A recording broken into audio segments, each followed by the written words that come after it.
Hello students, welcome back to my channel. So today we are going to talk about SIP, that is a new effect. It is called as steric inhibition of protonation effect. But before I start with this, I'd like to request you to please subscribe to my channel. If you feel that video is useful to you, please give it a thumbs up, share it with your friends, hit the bell icon so that you get notified every time I upload a new video. Thank you so much. Now let's get started. Now previous video में मैंने आपको SIR effect explain किया था. अब हम बात करने वाले हैं SIP इफ़ेक्ट के बारे में. अगर आपने SIR का वीडियो मिस किया है और ऑर्थो इफ़ेक्ट का वीडियो मिस किया है तो I am going to link it in the description box below. Okay, now all these three effects are quite similar, at the same time they are confusing as well. So in my next video मैं आपको explain करने वाली हूँ SIR versus SIP कि आप कब कौन सा इफ़ेक्ट यूज़ कर सकते हो. Okay, but for now let us start with SIP. Now जब हम ऑर्थो इफ़ेक्ट कर रहे थे तब मैंने आपको बताया था कि ortho effect is applicable for benzoic acid only. यानी कि अगर आपको बेंजोइक एसिड के ऑर्थो पोजीशन पे किसी भी टाइप का ग्रुप दिखाई देता है तो ही आप वो जो इफ़ेक्ट है वो अप्लाई करोगे. बाकी के मॉलिक्यूल्स के लिए वो इफ़ेक्ट एप्लीकेबल नहीं है.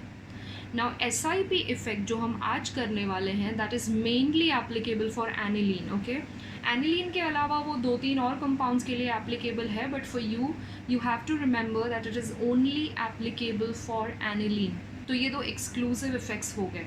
जब आप ऑर्थो इफ़ेक्ट का बात करोगे तो आपको दिमाग में रखना है बेंजोइक एसिड, एंड जब आप SIP का बात करोगे तो आपको दिमाग में रखना है aniline. Okay, now what is this effect?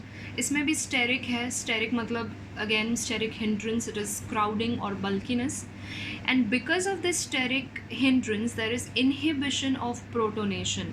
Okay, now as I said कि ये जो इफ़ेक्ट है वो एनिलीन के लिए एप्लीकेबल है. तो एनिलीन क्या है? Aniline is a basic molecule, क्योंकि नाइट्रोजन के ऊपर लोन पेयर होता है. ओके, तो aniline is a base, we can say that. अब बेस का जो प्रॉपर्टी है वो क्या होता है? According to Lewis theory, base is something that will donate its pair of electrons. Okay, या फिर base वो होता है जो प्रोटॉन एक्सेप्ट करता है according to ब्रॉन्स्टेड theory. यानी कि जो प्रोटोनेशन है वो किसी भी बेस का एकदम बेसिक प्रॉपर्टी है, पर स्टेरिक हिंड्रेंस की वजह से बेस में प्रोटोनेशन ही नहीं हो पाता है. That effect is called as SIP or steric inhibition of protonation. Okay, now let us take some examples. Now as I said this is applicable for aniline, तो definitely इसका use क्या होगा? इसका use होगा to determine the basic strength of given compounds. Okay, now I have to compare these two compounds. ये जो एक compound है इसमें मेरे पास मिथाइल एनिलीन है. इसको कॉमनली बोला जाता है orthotoluidine, as you all know, because benzene पे जब मिथाइल होता है तो उसे टोलुइन कहते हैं. Correct, and this is aniline. तो मुझे इन दोनों के बेसिक स्ट्रेंथ को कंपेयर करना है कि out of the two which molecule is more basic. Okay, now ideally क्या होना चाहिए? आपने जो एक कॉमन थियोरी पढ़ा है, अकॉर्डिंग टू दैट अगर इलेक्ट्रॉन डोनेटिंग ग्रुप्स होते हैं तो बेसिक स्ट्रेंथ इंक्रीज़ हो जाता है. करेक्ट, तो यहाँ पे फर्स्ट एग्जांपल में अगर आप देखोगे तो मिथाइल है. ओके, मिथाइल क्या है? Methyl shows positive inductive effect, it shows plus I effect, और प्लस आई इफेक्ट की वजह से मिथाइल इलेक्ट्रॉन डोनेटिंग है.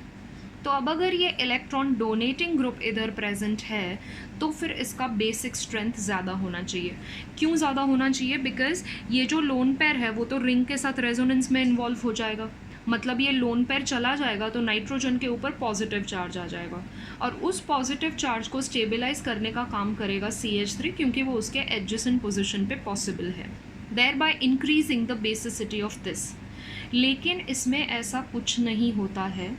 यहाँ पे जो मॉलिक्यूल है इसका बेसिसिटी कम है when compare to aniline. Aniline is more basic in spite of the presence of electron donating group over here.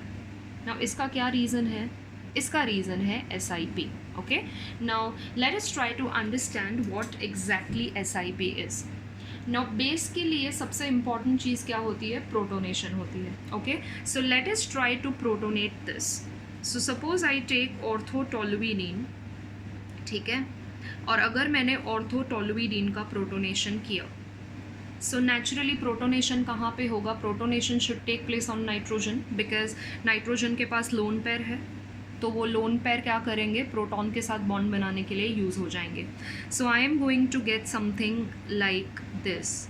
I have nitrogen, I already have 2 hydrogens and I am getting 1 more hydrogen. Okay, तो protonation होने की वजह से nitrogen का जो loan pair है वो loose हो गया है. That means nitrogen is going to bear a positive charge, और उसके एग्जैक्ट ऑर्थो पोजिशन पे we have a methyl group which is like this.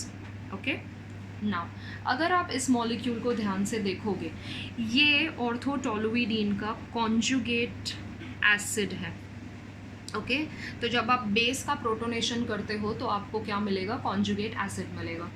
Now किसी भी बेस को स्टेबल होने के लिए या इसको बेसिक होने के लिए इसका कॉन्जुगेट एसिड जो बना है वो ज़्यादा स्टेबल होना चाहिए. That means this molecule should be more stable, then only this will be basic. Okay, अब यहाँ पे आप ध्यान से देखोगे तो ऑर्थो पोजिशंस पे आप देख सकते हो कि इतने सारे हाइड्रोजन्स हैं, है ना.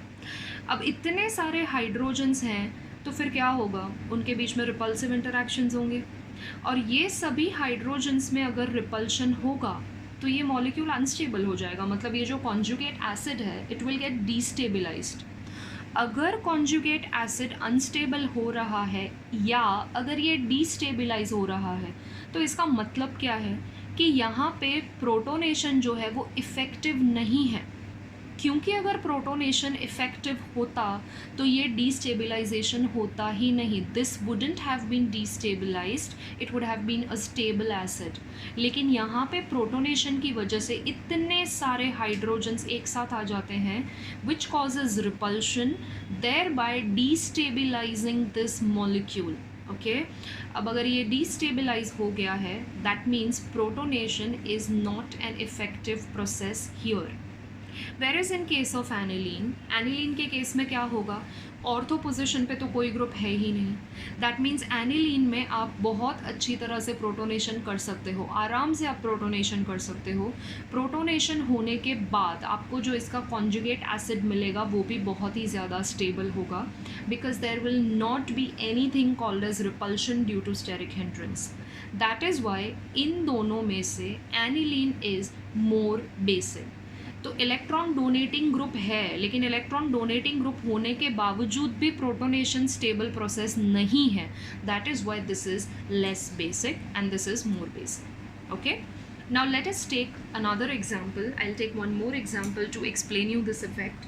Suppose I take a substituted pyridine. I'm sorry. Suppose I have a pyridine molecule. Here we have a lone pair.